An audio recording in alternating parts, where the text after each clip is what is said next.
অদ্ভুত এক গ্রহ মঙ্গল।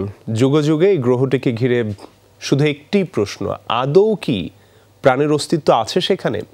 জীবন ধারণের জন্য কতটা উপযোগী রক্তিম এই গ্রহ? এবার নতুন কিছু উত্তর মিলেছে আমেরিকার ন্যাশনাল একাডেমি অফ সায়েন্সের গবেষণায়। গ্রহটিতে পাওয়া গেছে তরল পানির আধার। গবেষণায় বলা হচ্ছে পৃথিবীর তুলনায় আয়তনে বড় মহাসাগর রয়েছে গ্রহটিতে, যেখানে প্রাণের অস্তিত্ব থাকতে পারে।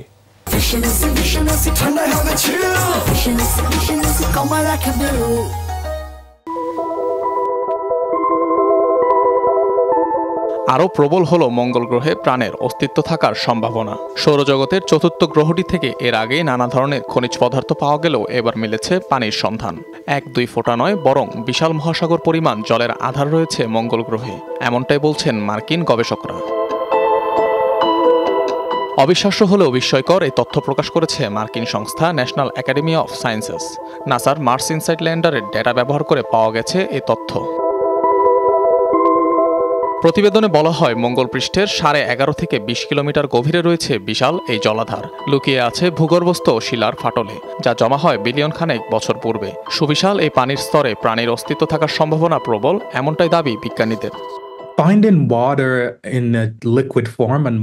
মঙ্গল গ্রহে পানির অস্তিত্ব পাওয়াটা খুবই গুরুত্বপূর্ণ, কারণ পানি গ্রহের বিবর্তনের সবকিছুকে প্রভাবিত করে। আমরা জানি যে জীবন ধারণের জন্য একটি মূল উপাদান পানি, যার মানে হলো সেখানে বসবাসের উপযোগী পরিবেশ থাকতে পারে। এর আগে লাল গ্রহটিতে জমে থাকা পানির সন্ধান মিললেও এবারই প্রথম তরল পানির খবর পাওয়া গেল। মঙ্গল গ্রহের যে বিরান রুক্ষ পৃষ্ঠের সাথে আজ বিশ্ব পরিচিত, ঠিক 300 কোটি বছর আগে তেমন ছিল না এটি। তখন দেখতে অনেকটাই পৃথিবীর মতো ছিল গ্রহটি। ছিল নদী, হ্রদ, খুব সম্ভবত সমুদ্র, যা শুকিয়ে গেছে। প্রায় 3 বিলিয়ন বছর আগে অনেকটাই পৃথিবীর মতোই ছিল মঙ্গল গ্রহ, কিন্তু এখন সেটি নেই।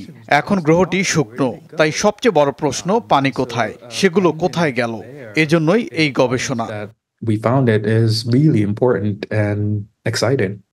মঙ্গল গ্রহের পৃষ্ঠ সম্পর্কিত বিভিন্ন তথ্য সংগ্রহের জন্য 2018 সালে সেখানে ইনসাইট নামক ল্যান্ডার পাঠায় মহাকাশ গবেষণা সংস্থা নাসা, যার সিসমোমিটারের সাহায্যে রেকর্ড করা হয় গ্রহটির ভূকম্পন।